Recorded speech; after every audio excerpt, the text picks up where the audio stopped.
Insulin ఉంటుంది. Okay. Oestrogen, progesterone, testosterone ఇవన్నీ కూడా ఈ ఎండోక్రైన్ సిస్టమ్ కిందకే వస్తాయి హార్మోన్స్. నథింగ్ బట్ హార్మోన్స్ అంటే ఏంటి? Chemical reactions which related to function our organs properly. ఈ హార్మోన్సే మన బాడీలో ఉన్న ఆర్గాన్ సిస్టమ్స్ ప్రాపర్గా ఫంక్షన్ అయ్యేలాగా చూస్తాయి అన్నమాట. ఓకే. సో వీటిని జనరల్గా మనకి ఒక 50 ఐడెంటిఫైడ్ హార్మోన్స్ ఉన్నాయండి. ఐడెంటిఫై కాని హార్మోన్స్ కూడా ఇంకా చాలా ఉన్నాయి బాడీలో. రైట్. 50 ఐడెంటికల్ హార్మోన్స్ని మనం మోస్ట్ ఇంపార్టెంట్ ఇదిలో ప్లే చేస్తూ ఉంటే డైలీ లైఫ్ స్టైల్లో ఇంపార్టెంట్గా రోల్ ప్లే చేసే వాటిని ఇప్పుడు మనం మాట్లాడుకుందాం. సో వాటిలో వచ్చేసి ఫస్ట్ వన్ ఈస్ట్రోజన్ అండి. ఈస్ట్రోజన్ వచ్చేసి ఫీమేల్ హార్మోను. సో మీకు ఆల్రెడీ చెప్పాను, ఇది ఇంపార్టెంట్ ఫర్ పీరియడ్స్, స్కిన్కి సంబంధించి. అంటే స్కిన్ కొంతమందికి బాగా ఆయిలీగా ఉంటుంది, లేదంటే బాగా డ్రైగా ఉంటుంది, స్కేలీగా ఉంటుంది.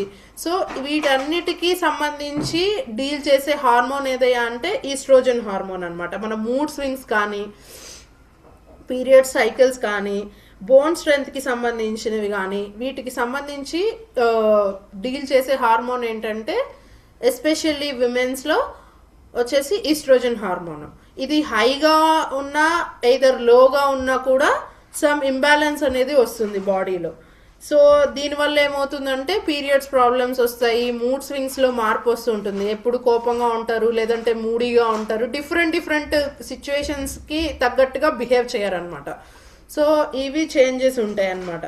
సో వెయిట్ గెయిన్ కూడా ఎక్కువగా ఉంటుందండి. ఈస్ట్రోజన్ హైగా ఉంటే ఆర్ లోగా ఉన్నా కూడా వెయిట్ గెయిన్లో ప్రాబ్లమ్స్ ఉంటాయి. దీనివల్ల ఏమవుతుంది? ఓవర్ ఫ్యాటిగ్యూ, వెయిట్ పెరిగిపోవటం, ఒళ్ళు బాగా లావ్ అయిపోవటం ఇవన్నీ స్టార్ట్ అవుతాయి అన్నమాట. నెక్స్ట్ వచ్చేసి ప్రొజెస్టెరాన్ హార్మోన్ అండి. It is a coming hormone అనమాట.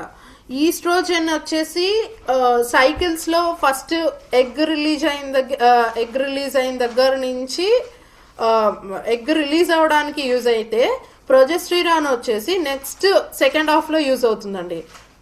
దట్ మీన్స్ అంటే ఇప్పుడు ఎగ్ రిలీజ్ అయ్యాక ఫీమేల్స్లో ఫర్టైల్ అవ్వాలి, స్పర్మ్స్తో కలవాలి. సో ఈ కలవకపోతే నెక్స్ట్ వచ్చేది అది స్ప్లిట్ అయ్యి ఉమెన్స్లో సైకిల్ అనేది వస్తుంది ఎవ్రీ మంత్. సో మీరు అందరూ తెలుసుకోవాల్సిందే అండి, ఇది ఏమి పెద్ద ఇది కాదు, ఇవాళ నవ్వేడేస్ ఇది కాదు, కామన్ విషయం. అందరూ నేర్చుకోండి చక్కగా. ప్రొజెస్టెరాన్ మనం ఒక విద్య నేర్చుకుంటున్నాము, రేపొద్దున మీ దగ్గర ఎవరైనా వచ్చి అసలు ఏంటండి అని అడిగినప్పుడు మీరు దానికి ఆన్సర్ చేయగలగాలి. రైట్. సో ఆన్సర్ చేయలేనప్పుడు అదేదో విమెన్స్ ప్రాబ్లం అండి, అదండి ఇదండి అని ఇవాళ రేపు ఎవరు చెప్పరు, అందరికీ కామన్గా తెలిసినట్టు ఇది. సో నేర్చుకోండి. సో ఈ ప్రొజెస్టెరాన్ వచ్చేసి ఎక్కువగా ఫర్టిలిటీకి సంబంధించిన హార్మోన్ అనమాట. ఇది బాడీలో కామింగ్ చేస్తూ ఉంటుంది ఎప్పుడు బాడీని. రైట్. సో ఇది బెటర్ స్లీప్కి ఉపయోగపడుతుంది అనమాట. సో లో progesterone leads to pregnancy issues అనమాట. ఇప్పుడు చాలా మందిలో ఇన్ఫర్టిలిటీకి సంబంధించిన ప్రాబ్లం రావడానికి కారణం లో ప్రొజెస్టెరాన్. రైట్. నెక్స్ట్ వచ్చేసి టెస్టోస్టిరాన్ ఇది ఏంటంటే అండి మేల్ హార్మోన్ అండి. సో అని జనరల్గా మనం అనుకుంటాము, మేల్ అండ్ ఫీమేల్స్లో కూడా టెస్టోస్టిరాన్ ఉంటుందండి. బట్ కొన్నిటిని డీల్ చేస్తుంది టెస్టోస్టిరాన్ అనేది. సో మజిల్ స్ట్రెంగ్త్కి మోటివేషన్, అంటే మనం లోగా ఉండకుండా అన్ని విషయాల్లోనూ మోటివేటివ్గా ఉండడానికి టెస్టోస్టిరాన్ అనేది ఫీమేల్స్లో యూజ్ అవుతుందండి. బట్ ఇది హైగా ఉన్నప్పుడు ఫేషియల్ హెయిర్ ఇవన్నీ కూడా ఉంటాయండి. ఇది లీడ్స్ టు పీసీఓడి, పీసీఓఎస్, యాక్ని వీటికి సంబంధించిన ప్రాబ్లమ్స్ వస్తాయండి. టెస్టోస్టిరాన్ ఉన్నప్పుడు ఫీమేల్స్లో హెయిర్ ఉంటుంది అప్పర్ లిప్లో, ఫేషియల్ మీద, ఇలా కొన్ని ప్లేసెస్లో. సో అలాగే యాక్ని ఉంటుందన్నమాట, పింపుల్స్ ఎక్కువగా ఫామ్ అవుతూ ఉంటాయి. అలాగే ఓకే అక్కని కరెక్ట్ అండి. అలాగే పీసీఓడి, పీసీఓఎస్ ప్రాబ్లమ్స్ వస్తాయి. PCOD PCOS leads to irregular periods and hormonal imbalance and అంటే హార్మోనల్ ఇంబ్యాలెన్సే పీసీఓడి పీసీఓఎస్కి కారణం. నేను నెక్స్ట్ టాపిక్లో చెప్తాను what is PCOD and what ఈ పీసీఓఎస్ అనేది. సో ఏమవుతుందంటే అండి లీడ్స్ టు ప్రెగ్నెన్సీ ఇష్యూస్ అనమాట. Okay, so testosterone is also one of the important in females also. Next వచ్చేసి ఇన్సులిన్ అండి. So insulin is one of the hormone which is produced by liver and pancreas. Pancreas production చేస్తుంది insulin అనేది. అర్థమవుతుంది అండి, నేను already చెప్పిన చాలా స్లోగా ప్రీవియస్ క్లాసెస్లో నేను చెప్పాను ఈ టాపిక్ని. సో నేను ఫాస్ట్గా జస్ట్ కవర్ చేస్తున్నాను. ఓకే, అర్థమవుతుంది కదా? Yeah, good. ఇన్సులిన్ ఏంటంటే అండి మన బాడీలో గ్లూకోజు మనం తినే ఫుడ్ ఎలా కన్వర్ట్ అవుతుంది, గ్లూకోజు ఫ్యాట్స్ ప్రోటీన్స్ మినరల్స్ కింద కన్వర్ట్ అవుతుంది. సో ఈ గ్లూకోజ్ అనేది మన బాడీలో మేజర్ పార్ట్ని ప్లే చేస్తుంది. ఎందుకు? మనకి ఎనర్జీని ఇవ్వడానికి. రైట్, మనం ఎనర్జీలో ఉన్నప్పుడు సెలైన్ పెడతారు. Saline is nothing but glucose, right? So ఈ గ్లూకోజ్ అనేది మనకి ఈచ్ అండ్ ఎవ్రీ సెల్కి కూడా యూటిలైజ్ అవ్వాలి, యూజ్ అవుతుంది అనమాట. వెళ్ళాలి, వెళ్తేనే మనకి ఎనర్జీ వస్తుంది కదా. సో ఈ ఎనర్జీ రావడానికి ఈ గ్లూకోజ్ మన బ్లడ్లోకి ఈచ్ అండ్ ఎవ్రీ పార్ట్కి ఎవ్రీ సెల్కి వెళ్ళడానికి దోహదపడే హార్మోన్ ఏదంటే ఇన్సులిన్ అనమాట. ఇన్సులిన్ చెప్తుంది ఈ గ్లూకోజ్ ఈ పార్టికల్ ఈ మాలిక్యూల్ వెళ్ళి ఫలానా ఉన్న థై సెల్స్లో యూటిలైజేషన్ ఉంది, అక్కడికి వెళ్ళాలి, ఇక్కడ బ్రెయిన్కి వెళ్ళాలి, ఇక్కడ ఇట్లా వెళ్ళాలి ఇలా వెళ్ళాలి అని ఈ గ్లూకోజ్ అనేది చెప్తుంది. ఈ ఇన్సులిన్ అనేది చెప్తుంది. ఈ ఇన్సులిన్ ప్రొడక్షన్ ఎక్కడ జరుగుతుంది? ప్యాంక్రియాస్లో. సో అబ్డామినల్ ఏరియా ఇంటెస్టైన్ ఏరియాలో జరుగుతుంది. సో ఈ హార్మోన్ కనుక ఈ ఇన్సులిన్ హార్మోన్ అనేది ప్యాంక్రియాస్ ప్రొడక్షన్ చేయకపోతే సో ఈ గ్లూకోజ్కి తెలీదు ఎక్కడికి వెళ్ళాలి అనేది. సో బాడీలో ఏమవుతుంది, ఆటోమేటిక్గా గ్లూకోజ్ నిలువలు పెరిగిపోతాయి. అది ఎక్కడికి వెళ్ళాలో తెలీదు, ఎలా యూటిలైజ్ అవ్వాలో తెలీదు. సో ఈ ఇన్స్ట్రక్షన్ ఇచ్చేవాడు ఉండడు. అర్థమవుతుందా? సో ఈ ఇన్స్ట్రక్షన్ లేకపోయేసరికి బాడీలో గ్లూకోజ్ లెవెల్స్ పెరిగిపోవటం వల్ల ఈ ఇన్సులిన్ రెసిస్టెన్స్ అనేది తగ్గిపోతుంది అనమాట. దానివల్ల ఏమవుతుంది, ఇట్ లీడ్స్ టు బాడీలో high sugar levels glucose levels ఉంటే ఏమవుతుందండి? ప్లీజ్ ఎనీబడి ఆన్సర్, మ్యూట్ చేయండి, అన్మ్యూట్. గుడ్, డయాబెటిక్ కి లీడ్ చేస్తుంది అనమాట. ఇంకా మోర్ ఇష్యూస్, రకరకాల ఇష్యూస్ని ప్రాబ్లం ఫేస్ చేస్తుంది. ఓకే, నెక్స్ట్ వచ్చేసి కార్టిజాల్. ఇన్సులిన్ అర్థమైంది కదా. నెక్స్ట్ నాకు కావాలన్న ఒక 5 minutes సార్ తీసుకో. కార్టిసాల్ అనేది స్ట్రెస్ హార్మోన్ అండి. ఇది ఏంటంటే మనం ఎక్కువ విపరీతమైన ఆలోచన చేయడం వల్ల ఏమవుతుందంటే బ్రెయిన్కి సంబంధించిన బ్రెయిన్కి వెళ్ళాల్సిన ఎనర్జీ ఇదవ్వకపోవటం, స్ట్రెస్ లెవెల్స్ ఎక్కువ అవటం, యాంగ్జైటీ పెరగటం, ఈ హార్మోనల్ ఇది వల్ల ఇది కామ్గా ఎక్కువ రిలీజ్ అవ్వకపోతే increase level of cortisol leads to body flight మోడ్లోకి యాక్టివేట్ వెళ్ళిపోతుందండి. ఫ్లైట్ మోడ్ అంటే పని చేయదు, బాడీ ఆగిపోతుంది అక్కడ. అంటే ఇక్కడ ఏమవుతుంది, పారాసింపాథిక్ నర్వస్ సిస్టమ్ అనేది యాక్టివేట్ అవ్వాలి. సో ఇక్కడ అవ్వని పరిస్థితి వచ్చినప్పుడు ఏంటంటే కార్టిసాల్ లెవెల్ స్ట్రెస్ హార్మోన్ అనమాట. ఇట్ లీడ్స్ టు అది ఎక్కడికి తీసుకెళ్తుంది అంటే హార్ట్ అటాక్ కండిషన్కి తీసుకెళ్తుంది. సో ఇది స్ట్రెస్ హార్మోన్ అండి. ఎక్కువ అంటే మనం జనరల్గా మనం ఎక్కువ ఎక్సర్సైజ్ చేసినప్పుడు కూడా, సివియర్ వర్కౌట్స్ చేసినప్పుడు కూడా కార్టిసాల్ లెవెల్ అనేది ఇంక్రీజింగ్లో ఉంటుంది అనమాట. Okay, generally most of the blood circulation goes to ఎక్కడికి వెళ్తుందండి, హ్యాండ్స్కి లెగ్స్కి వెళ్తుంది. ఎందుకంటే మనం వాటితోనే ఎక్కువ మన బాడీ పనులన్నీ చేసుకుంటూ ఉంటాం అనమాట. సో ఈ ఎనర్జీ అనేది ఎక్కువగా ఇది అయినప్పుడు ఈ లివర్ అనేది ఇన్సులిన్ని ఎక్కువగా ప్రొడక్షన్ చేయాలి. ఎందుకు, గ్లూకోజ్ని నువ్వు ఒక్కొక్క గ్లూకోజ్ మాలిక్యూల్ వెళ్ళు, నువ్వు ఈ ప్లేస్కి వెళ్ళు, నువ్వు ఈ ప్లేస్కి వెళ్ళు, నువ్వు ఈ ప్లేస్కి వెళ్ళు అని చెప్పాలి. ఈ ప్రొడక్షన్ ఎక్కువైపోతూ ఉందనుకోండి, ఒక టైంకి వచ్చేసరికి ఆగిపోతుందండి. దాన్ని ఏమంటారు, ఇన్సులిన్ రెసిస్టెన్స్ అంటారనమాట. సో ఎక్కడికి వెళ్ళాలో చెప్పాలి అన్న థాట్ అది ఆపేసుకుంటుంది అనమాట. So it leads to diabetes. ఈ ఇన్సులిన్ ప్రొడక్షన్ ఆగిపోయి ఈ హార్మోన్స్ అన్నీ ఏమవుతుంటాయంటే అండి ఒకదాంతో ఒకటి కనెక్షన్. సో ఏ ఒక్క హార్మోను కరెక్ట్గా వర్క్ అవ్వకపోయినా మిగతా హార్మోన్స్ ఎఫెక్ట్ అనేది బాగా ఉంటుంది. అర్థమైందా? సో అది అన్నమాట. నెక్స్ట్ వచ్చేసి థైరాయిడ్. థైరాయిడ్ గ్లాండ్ ఎక్కడ ఉంటుందో మీ అందరికి ఐడియా ఉండే ఉంటుంది, రైట్? థైరాయిడ్ గ్లాండ్ ఇక్కడ ఉంటుంది.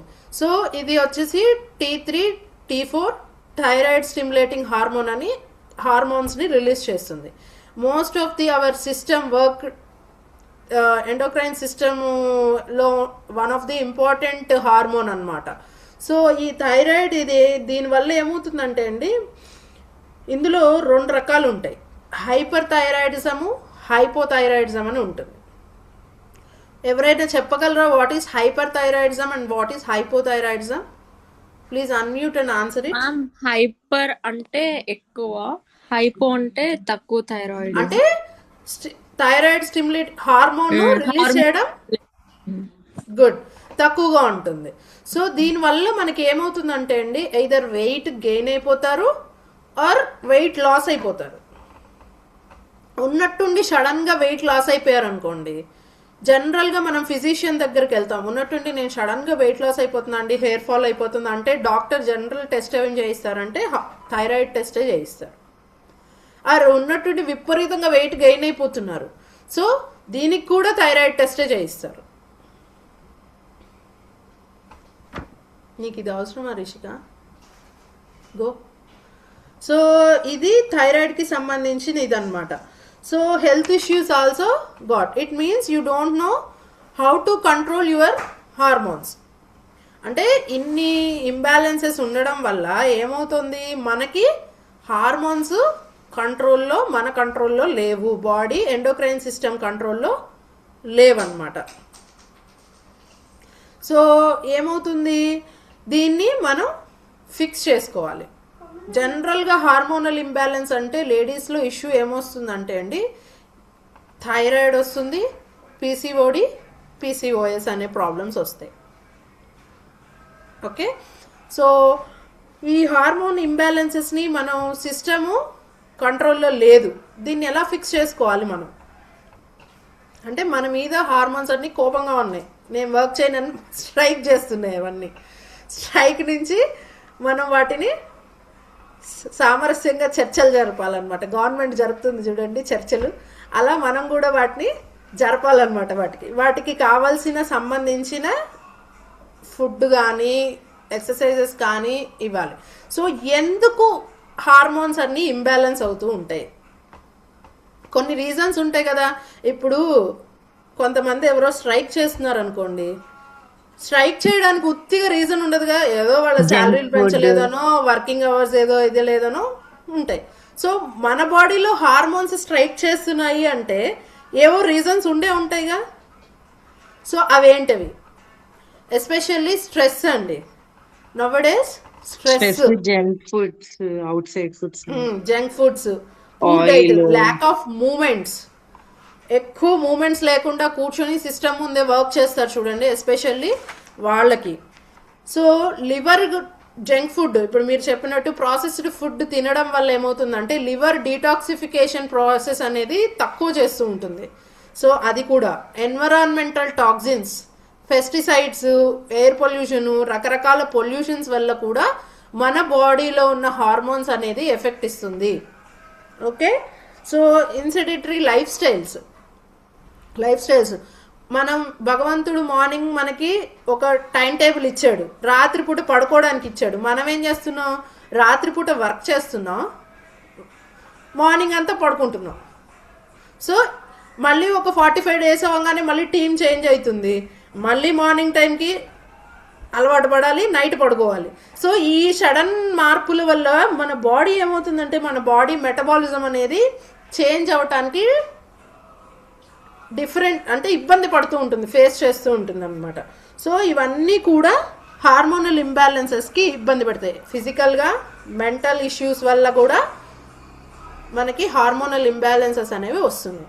సో వీటికి ఇప్పుడు మనకి తెలిసిపోయింది ఏంటి హార్మోనల్ ఇంబ్యాలెన్సెస్ ఎందుకు వస్తున్నాయి అనేది. సో దీనిని మనం ఫిక్స్ చేయాలి, అంటే చర్చ జరిపి ఇప్పుడు వాటిని మళ్ళీ ఫామ్లోకి తీసుకురావాలి. ఏం చేయాలి మనం? ఫస్ట్ ఆఫ్ ఆల్ వచ్చేసి డైట్ అండి, రెండోది yoga or exercise, any physical activity, not a yoga, any physical activity. And third one వచ్చేసి breathings and pranayamas and calming your system. So ఇక్కడ మనకి డైట్ అనేది మీకు ఆల్రెడీ తెలిసే ఉంటుంది. సో హార్మోనల్ జనరల్గా ప్రాసెస్డ్ ఫుడ్ తినకుండా హెల్తీ ఫుడ్, అన్నిటికీ సంబంధించి అన్ని carbohydrates, vitamins, minerals, proteins, nutritious food తీసుకోవడం. యోగాలో వచ్చేసి ఆసనాస్ నేనేమేం చెప్పచ్చు అంటే అండి, బద్ధకోణాసన్, ఉష్ట్రాసన్, సేతుబంధాసన్, భుజంగాసన్, ఇవన్నీ కూడా ఫార్వర్డ్ బెండింగ్స్, ట్విస్టింగ్స్, సూర్య నమస్కారాసు అండ్ సర్వాంగాసను, మత్స్యాసను, ధనురాసను, ఇవన్నీ కూడా పశ్చిమోత్తానాసనం, మలాసనం, ఇవన్నీ కూడా ఏం చేస్తాయంటే అండి హార్మోన్స్ మన బాడీలో ఏవైతే ఉన్నాయో వాటిని కరెక్ట్గా వర్క్ చేసుకోవడానికి యూజ్ అవుతాయి. ఫర్ ఎగ్జాంపుల్ సర్వాంగాసన తీసుకోండి, థైరాయిడ్కి సంబంధించి.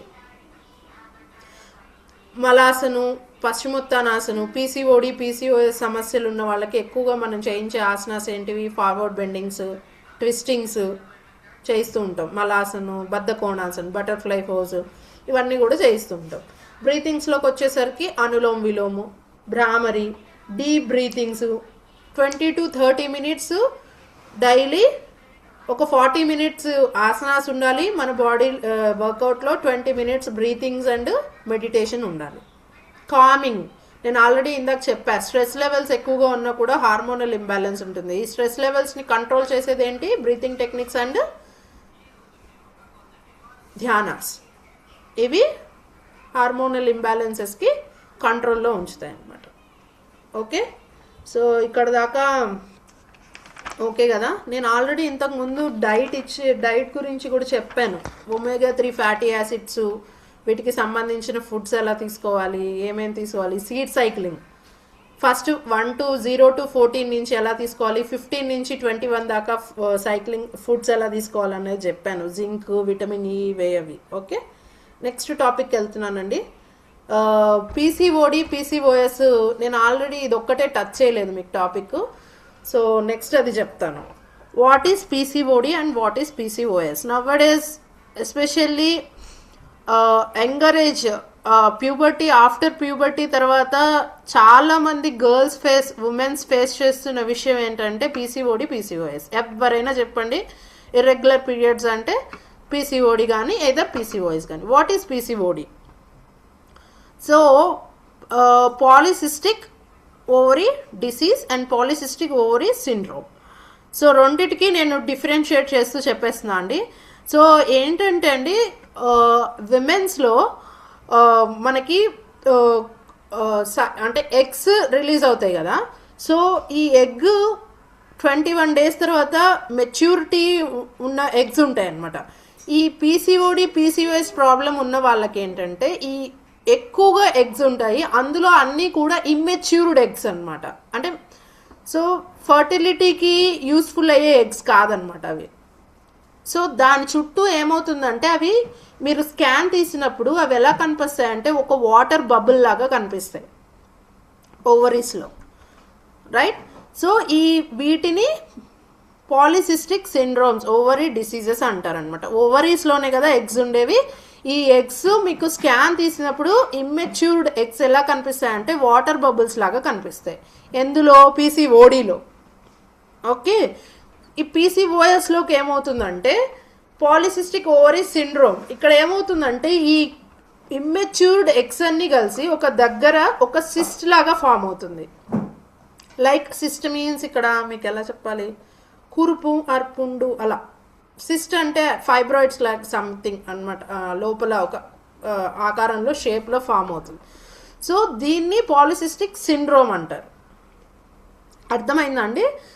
డిసీజ్లో వచ్చేసి ఎయిర్ బబుల్స్, వాటర్ బబుల్స్ లాగా కనిపిస్తుంది. సిండ్రోమ్లోకి వచ్చేసరికి ఈ వాటర్ బబుల్స్ అన్నీ ఒక దగ్గర ఫామ్ అయ్యి సిస్ట్ ఫామ్ అవుతుంది అనమాట. సో ఈ కండిషను లో ఏమవుతుందంటే రెండిట్లోనూ కామన్ కండిషన్ ఏంటంటే either irregular periods or either overflow. అంటే వీక్లీ అంటే మనకి 21 నుంచి 25 డేస్ తర్వాత రావాల్సిన సైకిల్ 15 ఆర్ 10 డేస్ అలా వచ్చేస్తూ ఉంటాయి అనమాట కొంతమందికి. సో అది అనమాట. దీనివల్ల ఏమవుతుందంటే weight gain, severe weight gain అయిపోతారు. ఆర్ వెయిట్ లాస్ ఉండదండి పీసీఓడి పీసీఓఎస్లో, మ్యాక్సిమం వెయిట్ గెయినే ఉంటుంది. సివియర్ వెయిట్ గెయిన్ అవుతారు. సో ఫేషియల్ హెయిర్స్ ఇవన్నీ కామన్గా ఉంటాయి. స్పాటింగ్ ఎక్కువగా కనపడుతూ ఉంటుంది. సో ఇలాంటి కండిషన్స్ అనేవి కనపడుతూ ఉంటాయి. సో వీటికి సంబంధించి asanas nothing like that. This is also hormonal imbalance అండి. ఈస్ట్రోజన్ ప్రొజెస్ట్రాన్కి సంబంధించి టెస్టోస్టిరాన్ ఈ హార్మోన్స్ ఉన్నాయి కదా. సో వీటి ఇంబ్యాలెన్స్ వల్ల వచ్చే ప్రాబ్లమే పీసీఓడి పీసీఓఎస్. సో వీటికి ట్రీట్మెంట్ నేను ఇందాక ఆల్రెడీ చెప్పినట్టు ఆసనాస్, సేమ్ మళ్ళీ diet, poor diet, sedentary life styles, stress, ఇవన్నీ కూడా నవడేస్ అందరికీ కామనే అండి. ఉమెన్ అని లేదు, మెన్ అని లేదండి, అందరికీ stress common, life style common. అందుకనే వాటి లైఫ్ స్టైల్ డిసీజెస్ అని పెట్టేశారు, దానికి ఒక పేరు పెట్టారనమాట. డయాబెటీస్, హైపర్ టెన్షన్, పీసీఓడి పీసీఓఎస్కి ఏం చెప్పారంటే లైఫ్ స్టైల్ డిసీజెస్ అని ఒక పేరు పెట్టేశారు. సో కామన్గా ఇవి ఉండేది. అంటే ప్లస్ మెయిన్లీ మ్యామ్ ఇప్పుడు పీసీఓడి పీసీఓఎస్ లో రెండిట్లో ఏది ఉంటే కొంచెం తొందరగా అంటే క్యూర్ చేసుకుంటారు? పీసీఓడి అండి. తొందరగా క్లియర్ అవుతుంది అంటే అండి మనకి ఏంటంటే దాంట్లో మెయిన్ ఫస్ట్ ఆఫ్ ఆల్ ఈ రెండిట్లోనూ ఏంటంటే అండి వెయిట్ గెయిన్ అవ్వకూడదు. First of all main problem ఎక్కడ అవుతుందంటే వాళ్ళు వెయిట్ గెయిన్ అయిపోతారు సివియర్గా. సో వెయిట్ గెయిన్ అవ్వకుండా లైఫ్ స్టైల్లో ఆసనాస్, ఎక్సర్సైజెస్ చేస్తూ, ఫిజికల్ యాక్టివిటీస్ చేస్తూ, మంచి డైట్ తీసుకుంటే మీరు రెండింటిని ఇది చేసుకోవచ్చు. ఇందులో మెయిన్ ప్రాబ్లం ఎక్కడొస్తుందంటే అండి సైకిల్స్లోనే ప్రాబ్లం వస్తుంది. వాళ్ళకి వచ్చే పీరియడ్స్ ఐదర్ ఇర్రెగ్యులర్గా అన్నా ఉంటాయి, ఎక్సెసివ్గా అన్నా ఉంటాయి. ఇదే ప్రాబ్లం అన్నమాట. సో ఇది మనం వెయిట్ గెయిన్ చేసుకోకుండా ఫుడ్ సరిగా తీసుకుంటూ బాడీకి మూమెంట్స్ ఇస్తూ ఎక్సర్సైజెస్ చేస్తూ ఉంటే గనక, కామ్గా ఉంచుకుంటే మీ హార్మోన్స్ని, పీసీఓడి అనేది చాలా తొందరగా క్లియర్ అవుతుంది. పాలిసిస్టిక్ ఓవరీ సిండ్రోమ్ అనేది సిస్ట్ ఫామ్ అవుతుందండి, బట్ క్లియర్ అవుతుంది. బట్ మనం గనక దాన్ని గనక అశ్రద్ధ చేసి డాక్టర్ దగ్గరికి వెళ్లకుండా మెడికేషన్స్ తీసుకోకుండా ఉంటే ఏంటంటే ఆ సిస్ట్ కొంచెం వేరే లెవెల్స్కి దారితీస్తుంది అనమాట. ఓకే, ఇది ఓకే. మెయిన్గా ఇక్కడ ఇష్యూస్ ఎక్కడ వస్తాయంటే అండి ప్రెగ్నెన్సీ రాదండి. సో ప్రెగ్నెన్సీ ఇష్యూస్ వస్తాయి, ఫర్టిలిటీ ప్రాబ్లం ఉంటుంది. పీసీఓడి పీసీఓఎస్ ప్రాబ్లం ఉన్న వాళ్ళకి తొందరగా ప్రెగ్నెన్సీ అనేది రాదు. ఎందుకంటే మోస్ట్ ఆఫ్ ది ఎగ్స్ అనేవి ఇమ్మెచ్యూర్ కండిషన్లో ఉంటాయి అన్నమాట వాళ్ళకి. కరెక్ట్ అంటే ఇది డాక్టర్ దగ్గరికి వెళ్ళి మీరు దాని మెడికేషన్ తీసుకోవడం వల్ల ఏంటంటే కరెక్ట్గా వాళ్ళు ఏం చేస్తారంటే 21 డేస్ తర్వాత కరెక్ట్ ఎగ్ రిలీజ్ అవ్వడానికి అవి దోహదపడతాయి. అది కూడా నథింగ్ లైక్ దట్ హార్మోనల్ ట్యాబ్లెట్సే అనమాట. అది కరెక్ట్గా ఇచ్చేయడం వల్ల వాళ్ళకి ఆ సైకిల్స్ అనేవి కరెక్ట్గా వస్తాయి అన్నమాట. అదర్వైజ్ అది రాదు. దీనివల్ల ఏమవుతుందంటే విపరీతమైన వెయిట్ గెయిన్, మెయిన్ ఇందులో వెయిట్ గెయిన్ ప్రాబ్లం వాళ్ళకి. అది కంట్రోల్లో ఉంచుకుంటే వాళ్ళ ఇది అంటే మీకు స్కాన్లో కనిపిస్తుంది కానీ నో ఇష్యూస్ అనమాట. దేర్ ఈజ్ నో ఇష్యూస్ అనమాట. స్కాన్లో మాత్రం ఉంటుంది, లైఫ్ లాంగ్ ఉంటుంది అది, కానీ వాళ్ళకి దానివల్ల ప్రాబ్లమ్స్ ఉండవు. సో ఆసనాస్ ఆల్రెడీ మనం థైరాయిడ్కి ఏమైతే ఆసనాస్ చెప్పుకున్నామో బద్ధకోణాసన్, మత్స్యాసన్, ఫార్వర్డ్ బెండింగ్, సూర్య నమస్కారాస్, ట్విస్టింగ్స్, సుపైన్ పోజెస్, పశ్చిమోత్తానాసనం, ఇవన్నీ కూడా యూస్ఫుల్ అవుతాయండి. డైట్ నేను ఆల్రెడీ చెప్పాను కదా, సీడ్ సైక్లింగ్ ఎలాగో ఇది కూడా అన్ని న్యూట్రిషియస్ డైట్ తీసుకుంటూ వెయిట్ గెయిన్ అవ్వకుండా ఉంటే పీసీఓడి పీసీఓఎస్ అనేది నాట్ ఏ ఇష్యూ. ఓకే, సీరియస్గా తీసుకోవాలి ఎదర్ వాళ్ళ ప్రాబ్లంలో ఉంటే, రైట్. అది నెక్స్ట్ ఇది ఓకే కదండి, ఈ టాపిక్ ఇంతవరకు ఓకే కదా. నెక్స్ట్ టాపిక్ వచ్చేసి టైం ఎంత, సారీ, డయాబెటీస్ కూడా చెప్పేసుకుందామా అండి, మరి hyper tension. Okay, so diabetes అనేది క్రానిక్ సిండ్రోమ్ అండి. లేదంటే ఇక్కడతో ఆపమంటారా, ఏదైనా డౌట్స్ ఉంటే అడుగుతారా? మేడం ఇప్పుడు ఆసనాలు ఒకసారి అండ్ డైట్ది అండ్ మళ్ళీ ఒకసారి కొందరు లేట్ గా జాయిన్ అయ్యారు. ఆసనాస్ నేను ఆల్రెడీ చెప్పాను సార్, ఇప్పుడే కదా, ఇందాకే కదా చెప్పా. బద్ధకోణాసన్, ఉస్ట్రాసన్, రాసుకోండి అందరూ, మీకు కూడా ఐడియా ఉంటుంది. Baddhakonasan, Ustrasan, Bhujangasan, forward bendings, twistings అంటే స్పైన్ ట్విస్టింగ్స్ తెలుసు కదా, ఐడియా ఉండే ఉంటుంది. Surya namaskaras, next Sarvangasana, Matsyasana, Dhanurasana, Parvatasana, Paschimottanasana, Malasana. Diet point of వ్యూలో మేడం, డైట్లో నేను ఆల్రెడీ సీడ్ సైక్లింగ్ చెప్పాను, సరే రాసుకోండి ఇది కూడా. 1 to 14 days అండి ఫ్లాక్ సీడ్స్, పంప్కిన్ సీడ్స్ తీసుకుంటే ఏంటండి ఈస్ట్రోజన్ లెవెల్స్ అనేవి కరెక్ట్గా ఉంటాయి. 1 to 14 days. ఫ్లాక్ సీడ్స్ అంటే అవిసె గింజలు కదా మేడం? అంతే, అవిసె గింజలు. ఇంకోటి madam flax seeds, pumpkin seeds అండి. పంప్కిన్ సీడ్స్ అంటే గుమ్మడి గింజలు.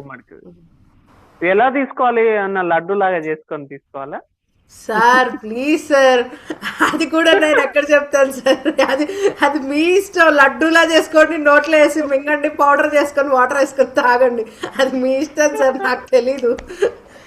ఓకే, నెక్స్ట్ ఈ మధ్య ఖర్జూరా అవన్నీ కలిపి సార్ అవన్నీ యూట్యూబ్ లో కొట్టమనండి సార్, వీళ్ళని యూట్యూబ్ లో కొడితే బొచ్చెడు వస్తాయి ఇలాంటివన్నీ.